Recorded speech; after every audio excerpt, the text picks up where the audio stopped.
I never imagined the day would come when I would have to fight for the right to love my own grandson. My name is Dorothy, I'm 68 years old, and this is the most painful story I've ever lived through. But also the one that taught me the most about dignity, justice, and the true meaning of love. It all began so beautifully. When my son Benjamin called me one spring afternoon to tell me I was going to be a grandmother, I cried with joy. After years of raising Ben alone, working double shifts as a nurse to give him a decent life, I would finally see my family grow. When little Ethan was born, it felt like my heart had found a new purpose. Those blue eyes, that baby smell, that toothless smile. I was completely in love. And it wasn't just grandmotherly love, it was a deep, soul-level connection. Every Tuesday and Thursday were our days. I'd pick Ethan up from their house in Riverside, and we'd spend the whole day together.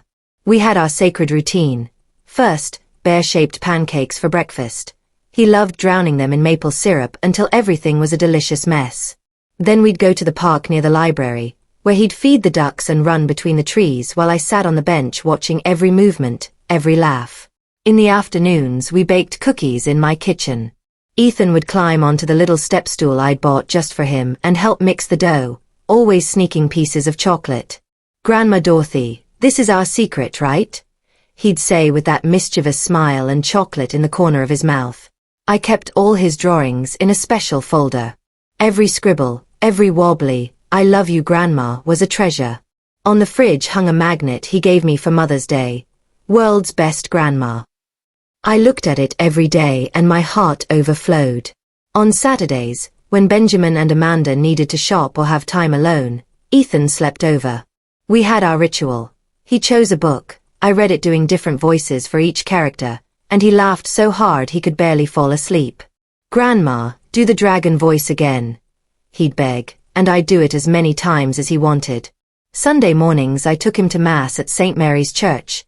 Then we'd get milkshakes at the ice cream parlor on Main Street.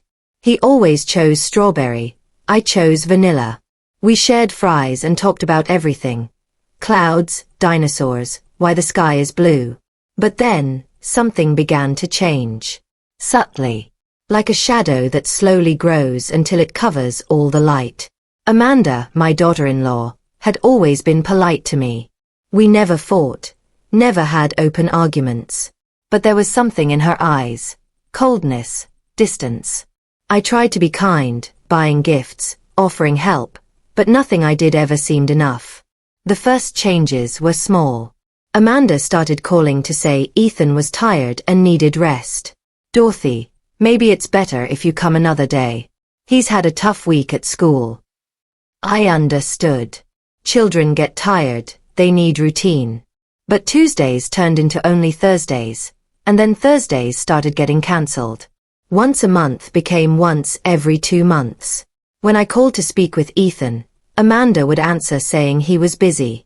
"He's doing homework, Dorothy. Can I take a message?" The message never reached him. Ethan never called me back.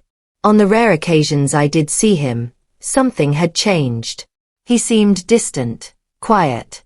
He no longer ran into my arms like before. He stayed beside his mother, looking at the floor. "Ethan, sweetie, don't you want to come make cookies at Grandma's?" I'd ask, heart aching. He'd look at Amanda, waiting for permission. She'd answer for him. "He'd rather stay home today, Dorothy. Kids change, you know." It was one November afternoon when everything became clear. Benjamin had asked me to watch Ethan because he and Amanda were going to an important dinner. I was overjoyed. Finally I'd have my grandson again. But the day before, Amanda called me. "Dorothy, we need to talk. You know Ethan is very sensitive, and lately he's been confused after visits with you." "Confused? What do you mean?"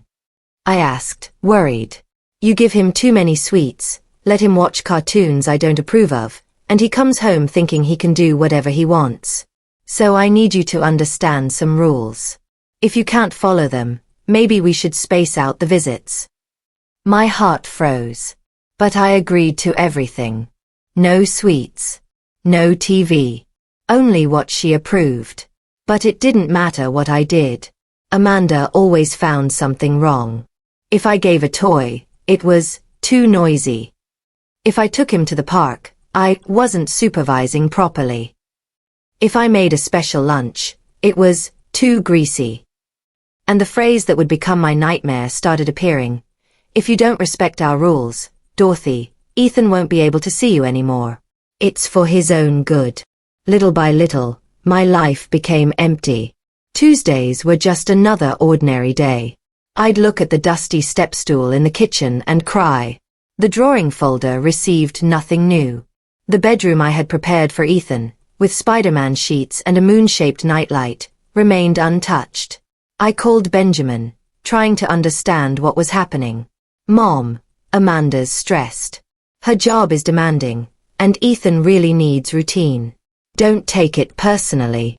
But how could I not? My grandson was my life. And he was being taken away from me. I spent my 70th birthday alone. I baked a small cake, lit a candle, and thought of all the birthdays when Ethan sang to me, off-key and beautiful. That year, not even a phone call. Amanda said they were very busy. Thanksgiving came. I had the tradition of making the stuffed turkey Ben had loved since childhood. I set the table for 3, bought his favorite wine, made pumpkin pie from scratch. At 3 p.m., Benjamin called. Mom, sorry. Amanda thought it would be better to have dinner just the 3 of us this year. Create our own traditions, you know? You understand, right? No, I didn't understand. But what could I do? Beg to be included in my own family's life? I ate alone. The turkey was perfect. But every bite tasted like tears. Christmas was even worse. I had bought Ethan's gifts months earlier. The Lego set he'd mentioned on our last phone call, 3 adventure books, warm clothes for winter. I wrapped everything carefully, added red ribbons, wrote cards in my best handwriting. Dear Ethan, Grandma loves you more than anything. Merry Christmas, my love. I called to arrange dropping off the gifts. Amanda was direct. Dorothy, this year we're keeping Christmas simple, just the 3 of us. You can leave the gifts another day, when it's convenient. Convenient. My grandson, my own blood, and I had to wait until I was convenient. I spent Christmas alone, watching old movies, listening to the neighbors' families laugh and celebrate. I looked at the little tree I had decorated, full of ornaments Ethan and I had made together in previous years, and wondered where I had gone wrong. Had I been a bad mother? Had I done something to deserve this? On New Year's Eve I tried one more time. I called and begged to see Ethan, even if only for an hour. Amanda sighed. Impatient. Dorothy, you're being too insistent. This is starting to feel obsessive. Ethan doesn't want to go. He told me he'd rather stay home. He said that. Can I talk to him? He's sleeping. It was 7 p.m. In February, my health collapsed. Chest pain, shortness of breath, exhaustion. After many tests, the diagnosis came. I needed heart surgery. Moderately risky, but necessary. I called Benjamin, shaking. Ben, I have to have surgery. I'm scared. My son, the boy I had raised with so much love, was silent for a moment. Mom, you'll be fine. You're strong. Will you visit me in the hospital? I'll try, Mom. But things are complicated here. I'll see what I can do. Try. See what he can do. I was about to have my chest opened, literally, and my son would try to visit me. On the day of the surgery, I woke up at 5 a.m. alone. I took an Uber to St. Francis Hospital. The nurse who prepped me noticed I was by myself. No family coming with you, ma'am? My son is busy. She squeezed my hand gently. You'll be okay. I'll be here when you wake up. The surgery lasted 4 hours. When I woke up, groggy and in pain, I looked beside me hoping to see Benjamin. The chair was empty. Only hospital flowers and the steady beep of machines. 3 days passed. Benjamin came once, for 20 minutes, claiming an important meeting. I barely got a proper hug. Amanda never showed up. And Ethan. My Ethan. Where's Ethan? I asked, voice weak. Benjamin avoided my eyes. He's at school, Mom. But it's Saturday. There's a special event. I knew it was a lie. I could see it in his eyes. On the fourth day, a nurse came in with an envelope. Someone left this at the front desk for you. Inside was a drawing from Ethan. A red heart with the words, "Get well, Grandma. I love you." And below, in adult handwriting I recognized, "He can't come to the hospital. Children aren't allowed in ICU. Amanda." But I was no longer in ICU. I was in a regular room. Ethan could easily have come. I held that drawing and cried until I had no tears left. My grandson was being prevented from seeing me. And there was nothing I could do. When I was discharged, I was weak but determined. I needed to see Ethan. I needed to know he was okay, that he still remembered me. I waited a week to recover a little, then went to his school. I knew the dismissal time. I stood across the street, just wanting to see his little face, to wave, to smile. When the bell rang, the children poured out. And there he was. My Ethan, taller, hair a bit longer, backpack on his shoulders. My heart almost burst with joy. "Ethan," I called, crossing the street. He looked up. For a second I saw recognition, surprise. He took a step toward me. But then Amanda appeared. She grabbed his arm hard and stared at me with an icy look that froze me. "What are you doing here, Dorothy?" "I just wanted to see my grandson." "Just a hello, Amanda. Please. You're invading our privacy. I asked you to give us space, and you show up at his school? This is harassment." "Harassment? I'm his grandmother. And I'm his mother. And I'm telling you, stay away. Ethan, let's go." She pulled him away, and he looked back one last time. In his eyes I saw confusion, sadness. But he said nothing. He just left. I stood there on the sidewalk while other parents looked at me suspiciously, as if I were a dangerous stranger instead of a desperate grandmother. 2 weeks later I tried calling Benjamin. His phone was off. I sent messages. Nothing. I drove to their house in Riverside. The house was empty. A "sold" sign in the yard. They had moved. And no one told me. My legs gave out. I sat on the curb trying to process it. My family had moved, erased every trace, completely excluded me. I called Benjamin's and Amanda's numbers obsessively. Nothing. I sent emails. Silence. I checked social media, every account blocked. I spent weeks in a fog of pain. My therapist suggested I see a lawyer, that grandparents have visitation rights. But I didn't want a legal war.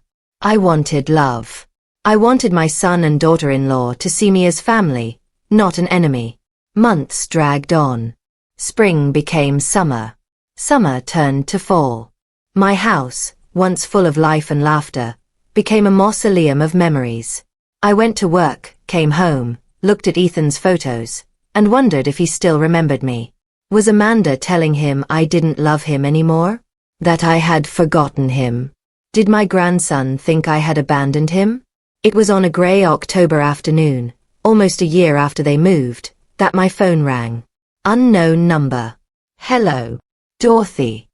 It was Benjamin's voice, but different. Broken. Desperate. "Ben. Where are you? How's Ethan?" Silence.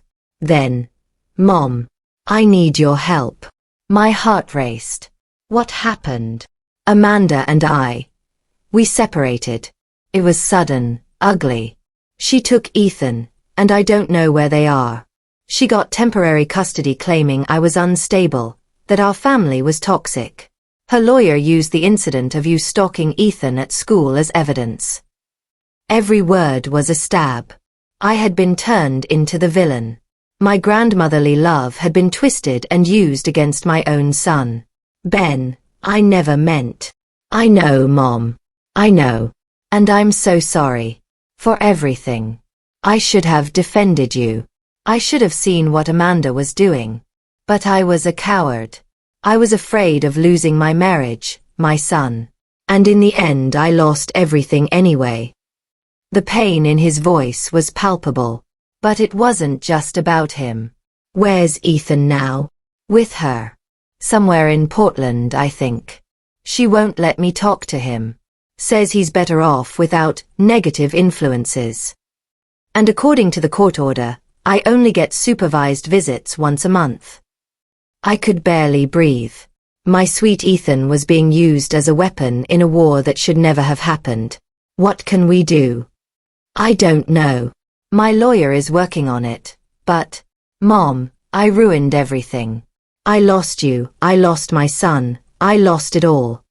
And there on the phone, my grown son cried like he hadn't since he was a child.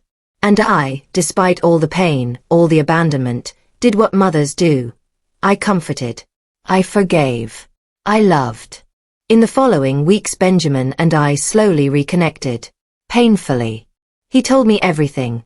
How Amanda had always been controlling, how she manipulated situations, how she gradually isolated him from friends and family. He thought he was keeping the peace, but he was actually feeding a monster. We hired a family law attorney. The battle would be long. Amanda had built a convincing narrative. Obsessive grandmother, unstable father, herself as the only stable figure. But then something changed. 3 months later I received a letter. Mailed from Portland. No return address. When I opened it, I immediately recognized the handwriting. Dear Grandma Dorothy, I don't know if you'll get this letter. Mom doesn't know I'm writing it. My teacher is going to mail it for me. Grandma, I miss you every day. I remember the cookies, the books, the ducks at the park. Mom says you don't love me anymore, that you're sick and can't see me. But I don't believe her. I'm 10 now. I'm not a little kid anymore. And I want to see you. Please don't forget me. Love, Ethan. P.S. I still have the fridge magnet. You're still the world's best grandma. I held that letter and cried. But they weren't only tears of pain. They were tears of hope. My grandson remembered. My grandson loved me. And he was clever enough to find a way to reach me. I took the letter to the lawyer. This changes everything, he said. A 10-year-old child has a voice in court. If Ethan expresses a desire to see his father and grandmother, the judge must consider it. And that's what we did. We filed a motion to review custody, presenting Ethan's letter as evidence of parental alienation. Amanda was using Ethan as an emotional hostage, lying about me, destroying his family bonds. The hearing was set for January. I was terrified. I would have to face Amanda, tell my story to a judge, expose my pain publicly. On the day, I arrived early. Benjamin was there in a suit, trying to look strong. But I saw the fear in his eyes. Amanda arrived with her lawyer, impeccable and confident. She didn't even glance at me. Then Ethan walked in. My heart almost stopped. He was so big, so grown. For a moment our eyes met and he gave me a small smile. A smile that said, I'm here, Grandma. I'm here for us. The judge reviewed the documents. He listened to Amanda's lawyer paint me as a toxic figure and Benjamin as an absent father. All lies. All manipulation. Then it was our turn. Our attorney presented the evidence. Records of blocked calls, ignored emails, Ethan's letter, testimony from neighbors confirming my constant presence in his life until the forced isolation. And then the judge did something unexpected. He asked to speak with Ethan alone. We waited outside for 30 minutes that felt like years. When the door opened, Ethan came out with red eyes but determination in them. The judge called us back in. After speaking with Ethan and reviewing the evidence, it is clear to me that parental alienation has occurred. Mrs. Amanda has used the child as an instrument of control and revenge, depriving him of healthy family relationships. Therefore, I am ordering 50-50 shared custody between the parents and guaranteeing the paternal grandmother visitation rights twice a week, unsupervised. Amanda exploded. This is absurd. He's my son. He is the son of both of you. And a grandson. And he deserves a complete family. Next case. 1 week later, Ethan was at my door. With Benjamin. Both standing there a little shy, as if they didn't know how to begin. I opened the door and simply opened my arms. Ethan ran. He ran like when he was little, threw himself into my arms, and held on tight. Grandma, you're here. You're really here. I always was, my love. Always. We cried together. Benjamin too. Right there on the doorstep, our broken family began to heal. We went inside. I made hot chocolate. Ethan still loved it. We talked. He told me about school, friends, how hard it had been to be away. Mom said you didn't want me anymore. But I didn't believe her. I knew you loved me. More than anything in this world, Ethan. And I always will.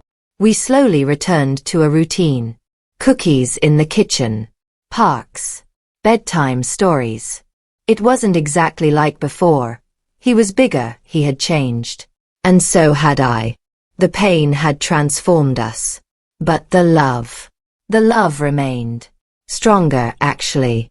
Because it had been tested by fire and survived. Amanda didn't disappear, of course. In the first months she tried everything to regain total control. More hearings, more accusations, more manipulation. But Ethan was old enough now. He understood.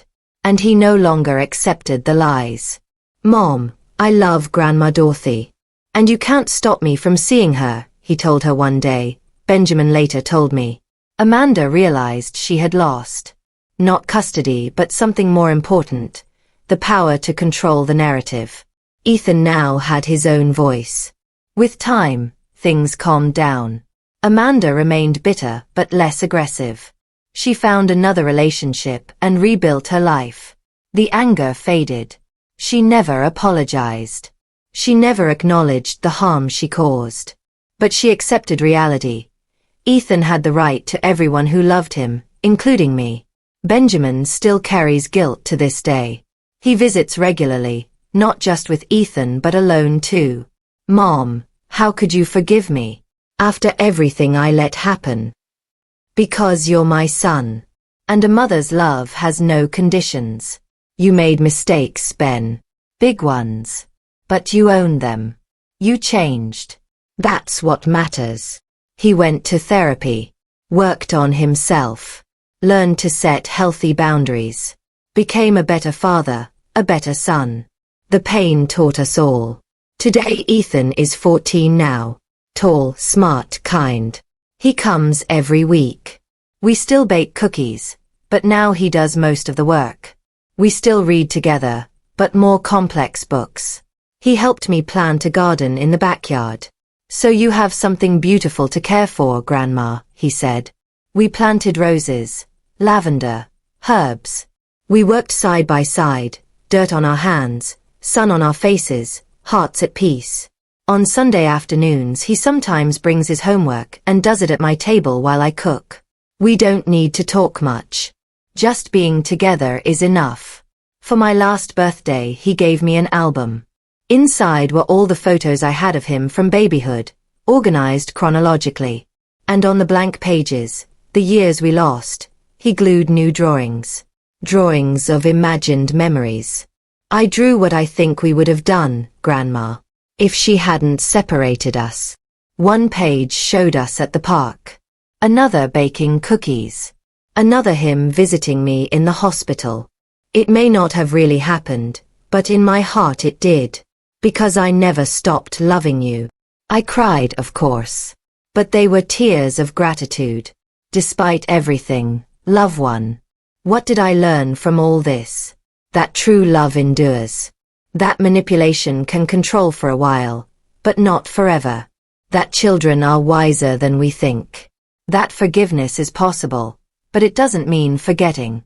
I learned that standing up for your right to love is not selfishness. It's a necessity. That staying silent in the face of injustice doesn't bring peace. It brings a slow death. I learned that families are imperfect, that people make mistakes, but there is always a chance to start over if there is genuine willingness. And I learned that sometimes the greatest revenge is not retaliation. It's living well. Continuing to love. Proving through your very existence that you were exactly who you always said you were. Someone who loves unconditionally. Amanda tried to destroy me. But she only revealed my strength. She tried to break my bond with Ethan. But she only made it stronger.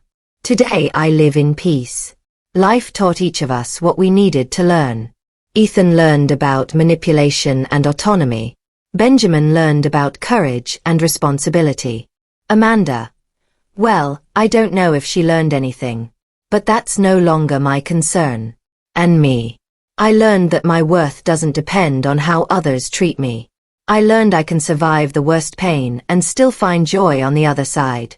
I learned that some battles are worth every tear, every sleepless night, every moment of despair. Because in the end, I have Ethan. I have Benjamin. I have a family that went through hell and came back, wounded but alive. And if you who are listening or reading are going through something similar, know that the pain doesn't last forever. That your love matters, even when it feels invisible. That fighting for those you love is not obsession. It is a sacred duty. Don't give up. Don't stay silent. And never, ever let anyone make you believe your love is small or wrong. Because grandmother's love, mother's love, family love, when it's real, moves mountains. And no manipulation, no court order, no moving away can ever extinguish it. Love always finds its way back. Now I want to hear from you. What do you think of this story? Have you ever been through something similar, or do you know someone who has? How would you have reacted in my place? Leave your thoughts in the comments. I really want to know your perspective. And tell me, where are you watching or reading this from? Which city, which country? I love knowing these stories reach people all over the world. If this story touched your heart, please subscribe to the channel. Hit the bell so you don't miss new videos.